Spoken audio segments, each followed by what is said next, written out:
അതൊക്കെ പഴയ രീതികളാണ്. അതൊക്കെ ഇപ്പോൾ പുതിയ പുതിയ ടെക്നോളജി കാര്യങ്ങളൊക്കെ ഉണ്ട്. പിന്നെ നേരെ പറഞ്ഞ വാഴപ്പിണ്ടിയുടെ കാര്യം കൂടി ഞാൻ പറയുന്നുണ്ട്, ഇട്ട് വെക്കണം എന്നുള്ളത് മാക്സിമം കുറക്കാൻ പറ്റും. കാരണം അത്രയും അക്യൂറായിട്ട് നമുക്ക് മെറ്റീരിയൽസ് എടുക്കാൻ പറ്റുന്നതാണ്.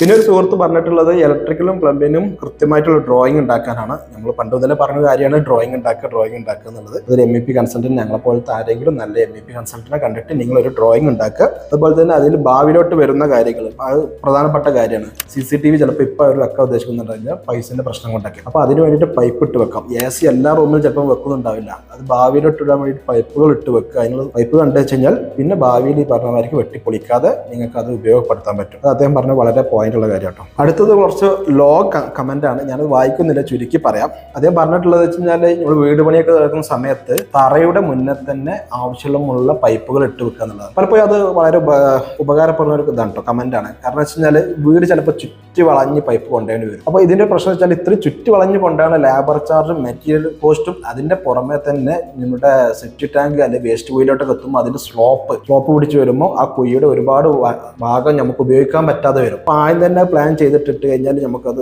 ഉപകാരപ്പെടുത്താൻ പറ്റും എന്നുള്ളതാണ്. അത് നമ്മൾ വീട് പണിയ സമയത്ത് തന്നെ അത് പ്ലാൻ ചെയ്യാം. അതുപോലെ തന്നെ നേരത്തെ പറഞ്ഞ കുറെ കമന്റുകൾ തന്നെയാണ്, പൈപ്പുകളൊക്കെ ഇട്ട് വെക്കാം. അതുപോലെ തന്നെ മുകളിൽ നിന്ന് ഇറങ്ങുന്ന പൈപ്പ്, ഞാൻ മുന്നേ പറഞ്ഞു, മുകളിൽ നിന്ന് ഇറങ്ങുന്ന പൈപ്പ് നമ്മൾ ആദ്യം തന്നെ പ്ലാൻ ചെയ്യാൻ അത് കൺസൾട്ട് ചെയ്ത് ഉപയോഗിക്കാം. അത് ചെയ്യാൻ പറ്റും, കൺസൾട്ട് ചെയ്ത് ഉപയോഗിക്കാൻ പറ്റും. സ്ട്രക്ചറൽ എഞ്ചിനീയറായിട്ട് ഒന്ന് ഡിസ്കസ് ചെയ്തിട്ട് എവിടെയെങ്കിലും അവർക്ക് 4 ഇഞ്ചൊക്കെ വരുമ്പോൾ ആകെ നമ്മുടെ വീടിന്റെ ഇത് പറഞ്ഞു കഴിഞ്ഞാൽ 8 ഇഞ്ചാണ് വരുന്നത്. അപ്പോൾ 4 ഇഞ്ച് പോകുമ്പോൾ അവിടെ എക്സ്ട്രാ പറഞ്ഞ കോൺക്രീറ്റോ അല്ലെങ്കിൽ വേറെ അത് വാർക്കേണ്ടി വരും. അതൊന്ന് സ്ട്രക്ചർ എഞ്ചിനായിട്ട് ഡിസ്കസ് ചെയ്തുകൊണ്ട് ആദ്യം തന്നെ പ്ലാൻ ചെയ്താൽ നന്നായിരിക്കും. അപ്പോൾ ഇതുപോലെ ഒരുപാട് നല്ല ഇൻട്രസ്റ്റിംഗ് ആയിട്ട് കമന്റുകളാണ് ഇനി നെക്സ്റ്റ് ഒക്കെ വന്നിട്ടുള്ളത്. ഇതിപ്പോൾ ഒറ്റ വീഡിയോയിൽ തീരില്ല.